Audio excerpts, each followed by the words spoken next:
most significant fight of Zufa Boxing's tenure is upon us this weekend at the Apex Metapex Zuckerberg Center. And it's between the lineal cruiserweight champion of the World Ring Magazine, IBF cruiserweight champion, fighting for the inaugural Zufa belt, Jai Opetaia, taking on a bruiser from Atlanta from the Dirty South, Brandon Glanton. And that is exactly what Glanton is, Raheem. He is a bruiser. If you allow him to get inside with his pressure and cut the distance, he will maul you. He will hit you to the body. He'll be active. 79-inch reach, a longer reach than Jai Opetaia, but he doesn't use it. He looks to press the fight on the inside. Opetaia, I'll get into a quick technical breakdown, then you cook. You know, Opetaia does a lot of those kind of Usyk feints out of the southpaw stance. He has a great left hand, body, head with it. The occasional hook, the occasional uppercut, but really his primary weapon is setting up that left hand to the body and to the head. He can throw it straight. He can sweep it. He's athletic. He's tough. And a really, really good fighter. He's, knocking on the door of the pound for pound list. He's just outside in that next crop of 10 fighters outside of 1 through 10. And this is solid matchmaking from the standpoint that Glanton is not a cutie. He is going to come to fight. He's never been stopped. So if he's going to come forward all night and Opetaia can eventually detonate a bomb on him, and like he has in some of his most recent fights, Hussein the Hurricane, the 41-year-old he just fought, that was a hell of a knockout. But he showed some vulnerability before that knockout. And if he wants to make that jump into the top 10 pound for pound and make the boxing hardcores, many of them already favor him over Benavidez coming up in weight. But if he wants to convince even more people, he has to, I think, be the first guy to stop Brandon Glanton. And if Glanton can take the power and smother the power, he can make it look a lot rougher than he's supposed to as a 20-1 underdog. I'll continue to get into this fight, but what are your opening thoughts about Atlanta's Brandon Glanton against the champ? I like the fight. It's a good matchmaker's fight.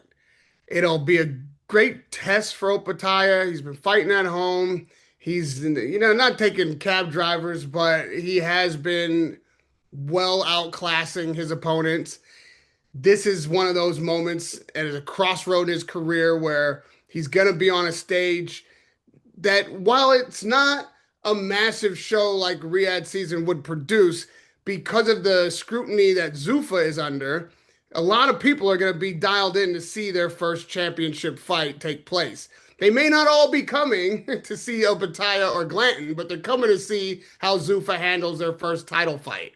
Coming to see if they have indeed put on some kind of match that boxing wouldn't or couldn't, in the sense that maybe Glanton doesn't get this fight if Zufa doesn't exist, and if they keep Opetaia, is he going to be able to be a big enough draw? Is he going to be able to win enough fans over to launch Zufa as a thing in the cruiserweight division? This debate about whether or not he's going to fight for the Zufa title or the IBF title, it's the next thing I want to talk about, because it's part of the crossroads. Like, this is a fight where really Zufa can't lose. And let me tell you how, unless it's just a terrible fight, which I don't I think get it what will. you're going. Yeah. If Glanton wins, they'll say traditional boxing would have never gave this guy a shot. We've got a real, according to Hoyle, world champion, world beater, cruiserweight fighter that we went and found and dug up, who wasn't getting the opportunities, and now he's our Zufa champion. We told you that we knew what we were doing. If Opetaia wins, well, he's already considered the best cruiserweight of the champions. He's not getting his shot at becoming undisputed, which he has clearly stated time and time again is his driving momentum, or his driving mission in boxing. And the fighters won't fight him, and he can't unify, and he can't get to undisputed because guys are picking other opponents and literally ducking him in his face. But you can be Zufa champion, and we'll hold on to this guy and say that anybody in the cruiserweight division outside of Zufa clearly ain't the best cruiserweight in the world because we got him, and you got to come over here to beat him. So no matter who wins, Zufa wins. The only thing that hangs in the balance is whether or not this will be entertaining, And from a matchmaker perspective, they put together an entertaining matchup, which absolutely should deliver. No, I agree. They can't really lose it because Glanton's style is such that it won't be a stinker. And if he wins, it'll be by crowding and pressuring as a big underdog, an American fighter at that, fighting in America as a 20 to 1 underdog. If he wins, that's a big story. Brandon Glanton, who never would have became a star in the previous boxing order, is Zufa Boxing's first Zufa champion. Wow, this is the place of upsets and of American underdogs getting their shot. You know what I mean? Absolutely, you're right.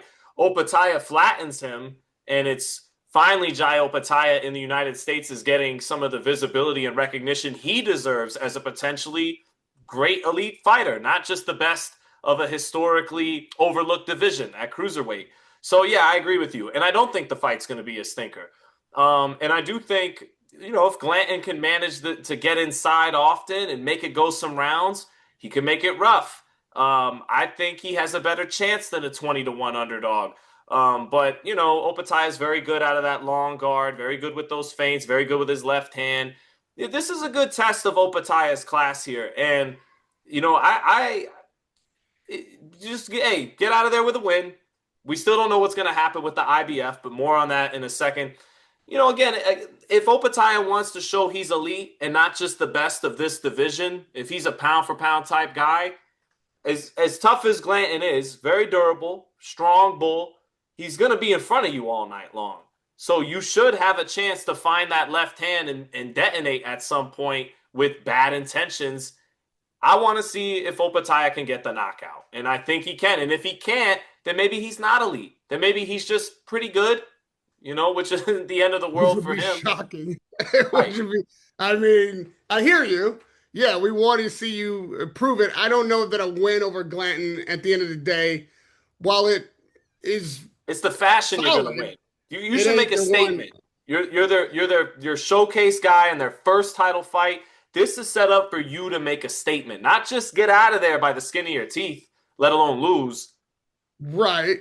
So there's only so much that he's going to gain in winning this fight in that regard, but he can become that Zufa champion that forces guys to either come over and fight him at Zufa. He can be their draw, or everybody just has to accept that there is no other real cruiserweight champion outside of Opetaia. And the reason that they can't prove it now is because when they had the chance to prove it, nobody wanted to fight him.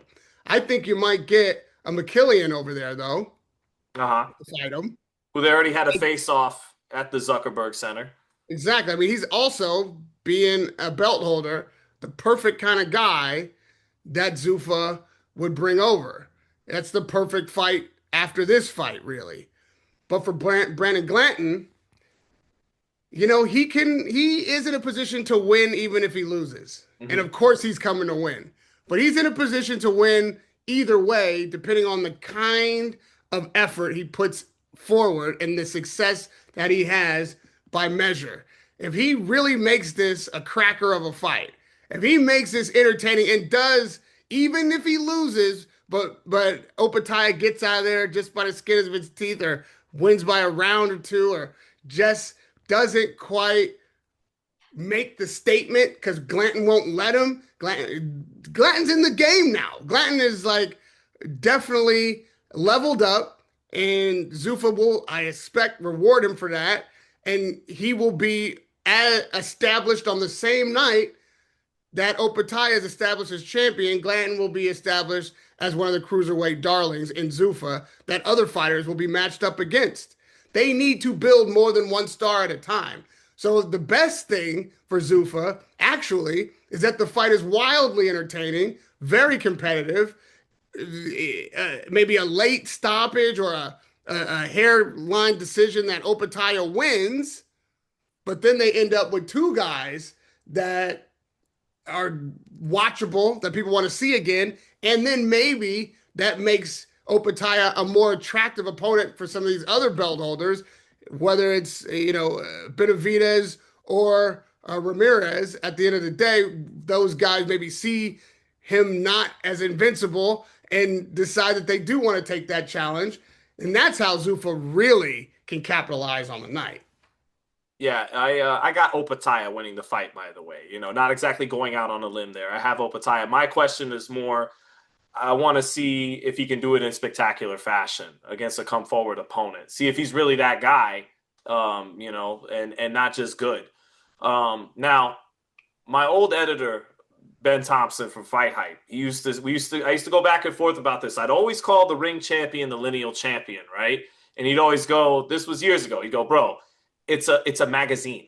It's a belt given to you by a magazine. Okay, right? And I think though now that argument would hold more weight than ever because you see the way the ring is moving lately, like with that hit tweet, not even a hit piece that they did on Frank Warren's lawsuit. A lot of people today are saying it was poor form. What they released a tweet about Eddie Hearn can lay his head on Turkey's chest and be his son and all this stuff. And I didn't there's see credible that. people in the combat. Yeah, you didn't see that yet. People like Luke Thomas, saying like anybody who takes the ring serious now, come on, like they're shooting their credibility in the foot. That opinion is shared by a lot more people than Luke Thomas. But anyways, I use that as a Well, pivot point, huh? I was just saying that when you said that about the ring, you were right. Ben may be right today, but when you said it then, I mean, the ring was more than a magazine in the sense that historically they would be neutral.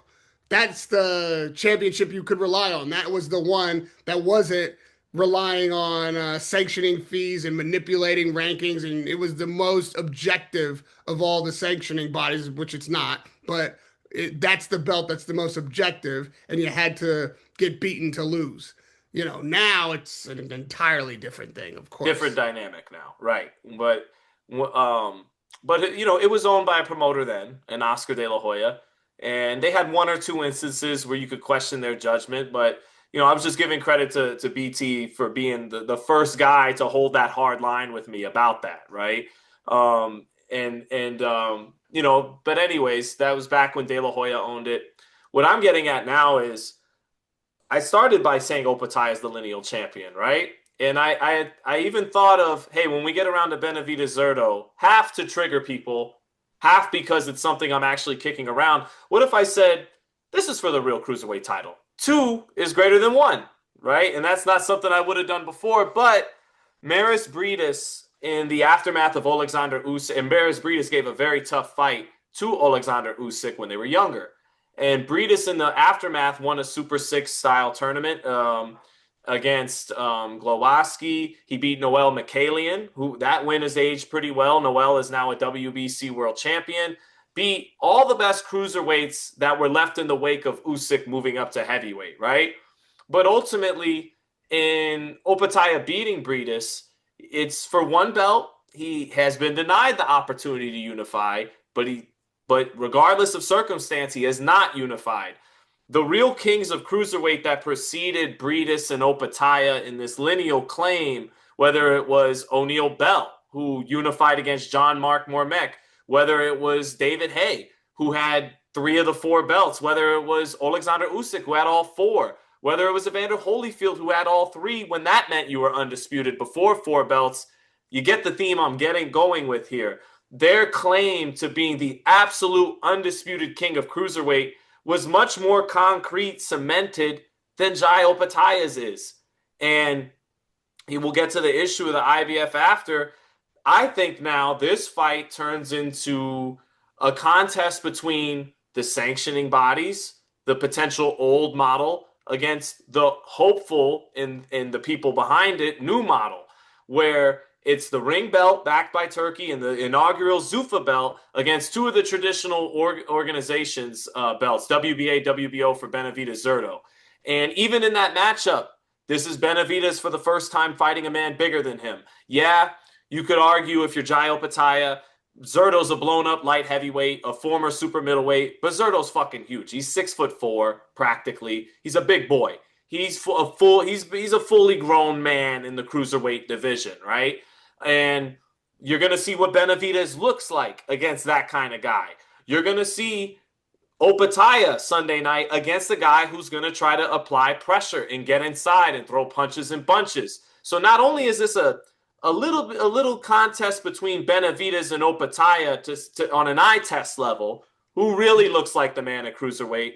This is also, if it goes, let's say Benavidez and Zurdo's a better fight. Let's say Benavidez wins that fight and looks more spectacular in winning his fight than Opetaia does against Glanton.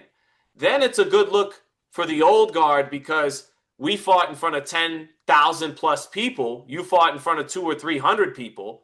And this guy looked like the real killer at cruiserweight. This guy is on the pound for pound list and looked great in his first fight at cruiserweight. This guy's got 2 belts to your 1, or 2 belts to your 2, if you want to, or 3 in some people's eyes, actually, because IBF, Zufa, Ring, you get what I'm getting at.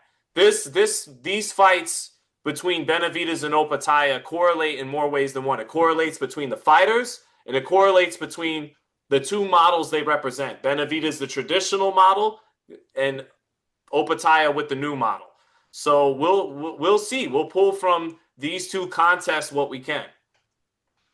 Benavidez, to your point, could rule the roost outside of Zufa and never unify. He could, or never undispute, if you will, Yeah. especially if the IBF ends up stripping Opetaia, and then he could actually undispute outside of it.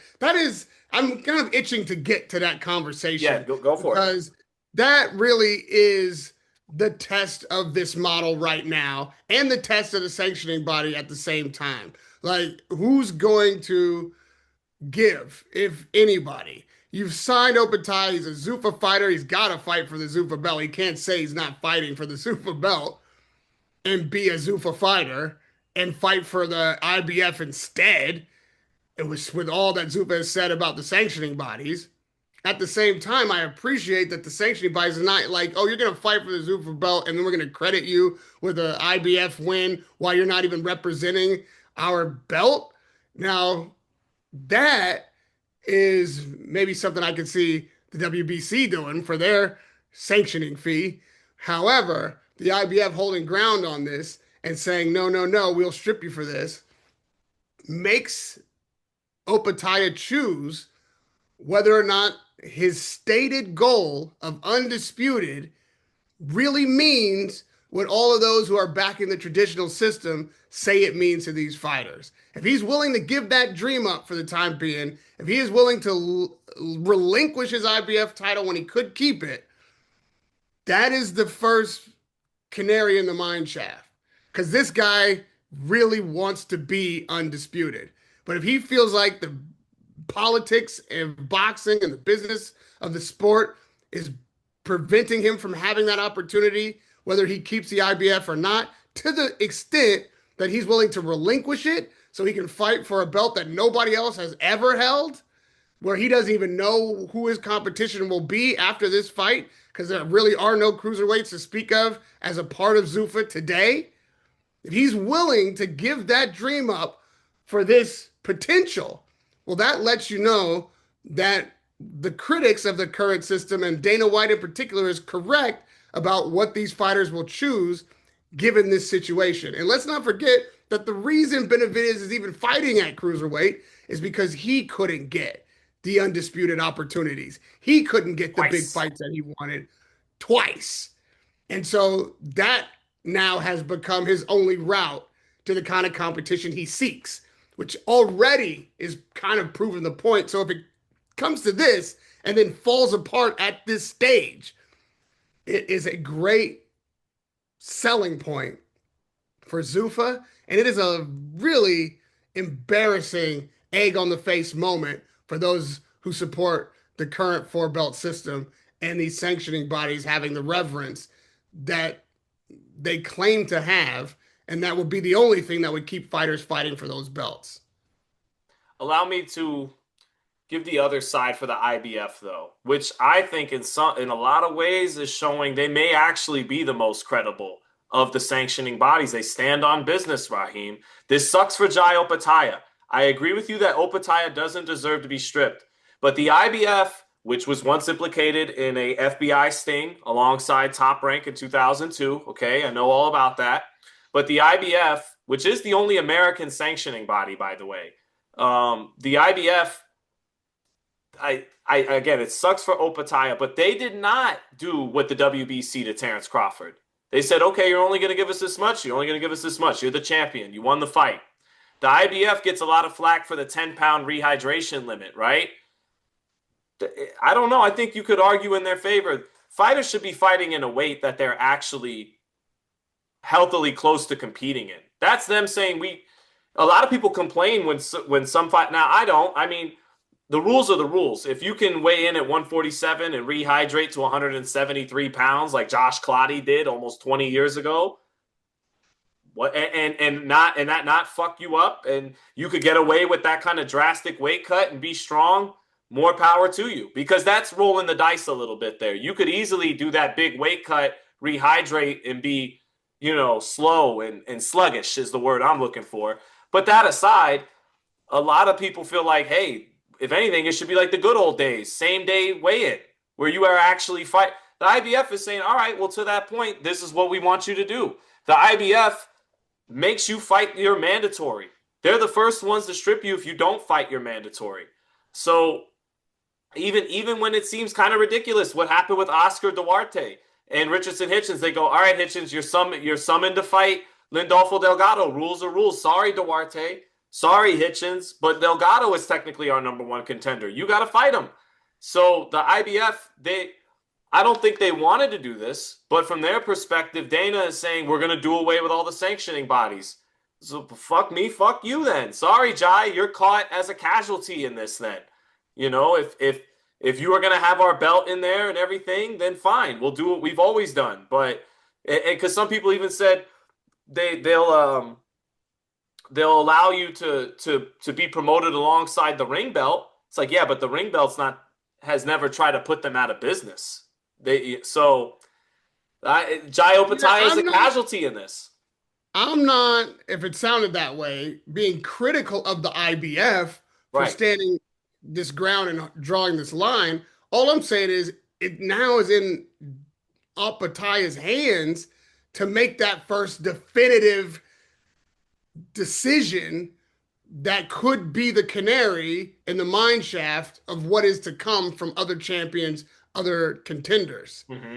This is a really big moment if he indeed does have to choose one or the other.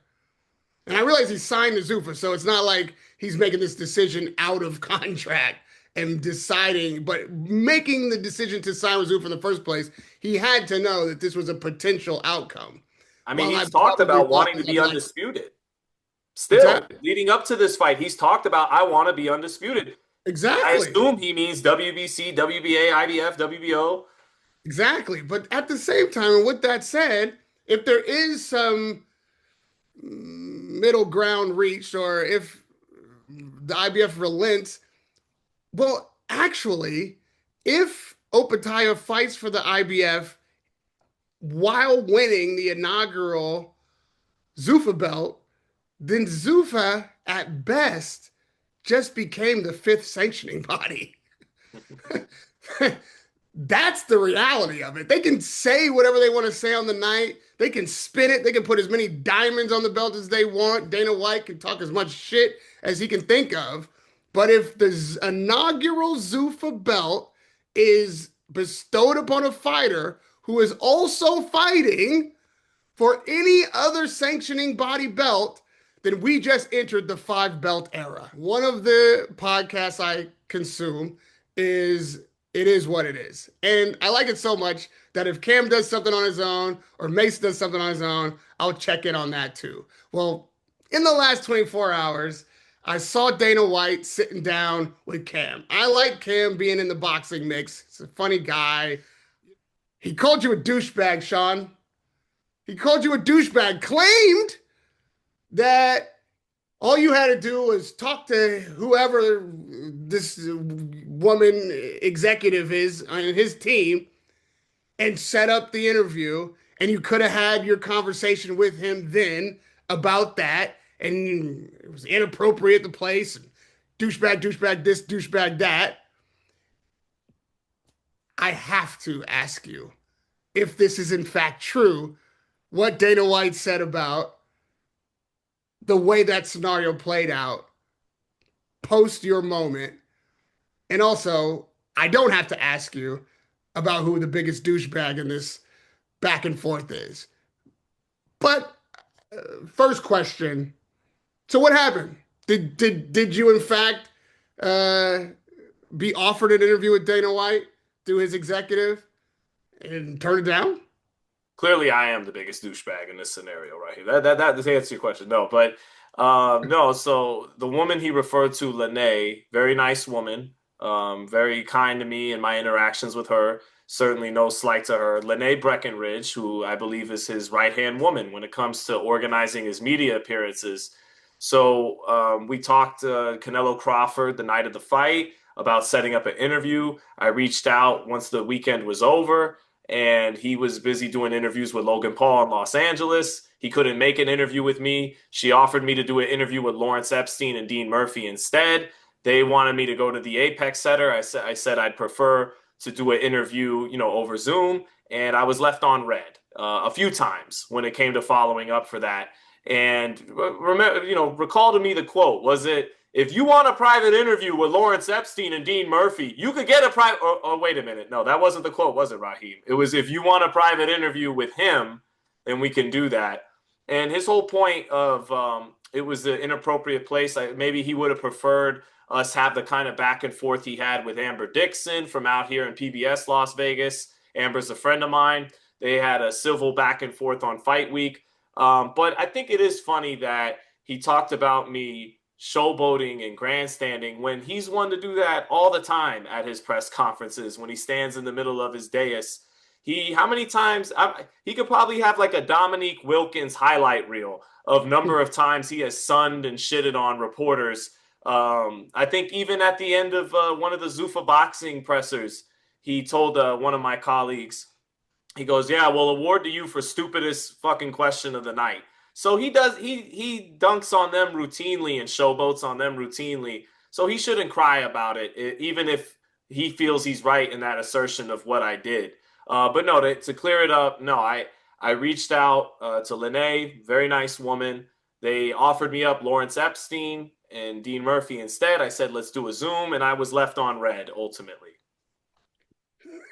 The name calling to me is crazy. He said, if you want to be an asshole, which was what he said from the dais also. And now he's like, oh, this douchebag.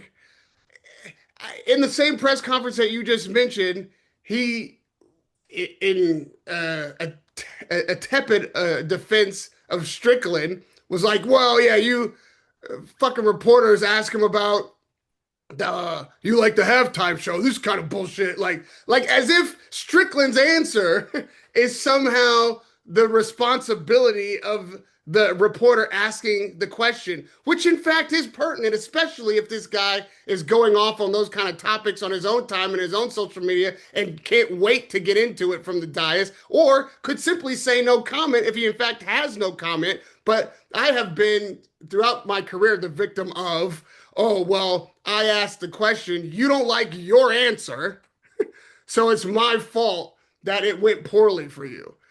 This is an insane way to approach the dynamic between media and athlete or promoter or whomever is the subject of the interview. You have every opportunity to answer the question in any way you choose, including no comment. Now, there are, in fact, surely inappropriate questions, but the one you asked at the press conference is not an inappropriate question. It's a germane question to the moment that we were looking at.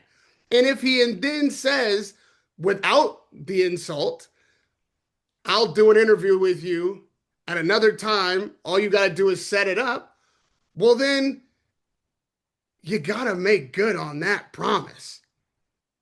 You got to make good on that promise, or really, man, you're the asshole. And if you sit there and call a journalist a douchebag after not making good on that promise, after he accepted actually talking to lawyers via Zoom instead and still got ghosted, and then you sit there with Cam and call him a douchebag, after not even making good on your promise, you're kind of the douchebag, bro. And Cam, if you're going to be in this game and be raising these issues that you know it was an issue because you saw the moment, bro, just be read up on it. I'm just saying, be prepared for that. You know Dana is a rough interview. If you ask him something uncomfortable, you know he's aggressive. He's gonna bully you. He bullied you in that interview. You kind of just went along to get along and yeah, yeah, yeah, okay. And I think you're better than that, bro. You could have absolutely been better prepared for that moment, whatever your opinion is on what Sean did or didn't do, just to yes man Dana White to death while he goes on that little rant. I don't think comports well of your role as an interviewer in that moment and your style, what I like to watch about you. And I watch all of it. I enjoy it. This is not me taking a shot at you in general, but in that moment, I think you dropped the ball. It's all good. We could, Sean, yeah. Go ahead. you are the guy. You had the moment. It is your baby, this story, and we're all dependent on you to get that interview. And I do think Dana will do it, but I think you gotta you gotta make him do it. I mean, you think you might run into him at the Opetaia Glanton ringside? Maybe you just walk over there and be, hey, listen, man, let's put the name calling aside. I'd like to do that interview. I talk to your people. They try to put me off on somebody else, and maybe just man to man at the fight, bring it up. I don't know. I may not get the opportunity to do so. So, it's whatever. We'll, life moves on. I'm definitely open to still do the interview, but my panties are not in a bunch one way or the other. The people are relying on you, Sean. You are Mel Gibson on horseback. Don't let them take our freedom. Or you listen? I need it. I need it. I need it. And you might have to because I do think at the end of the day, Dana is emotional, reactive. He is aggressive. He's gonna bully you if you allow it. But if you were to be face to face with him and you were to bring this issue up, I don't think I don't think he would have that posture that he's had publicly. I think he could get it. And I think his people, I'm not even sure if, who knows? Sometimes this thing happens and you don't even know that your people have, tried to protect you from someone. Because if he's not doing the interview, somebody's trying to protect him from you. There's no reason. He's done plenty of interviews. So why not this one that he promised publicly?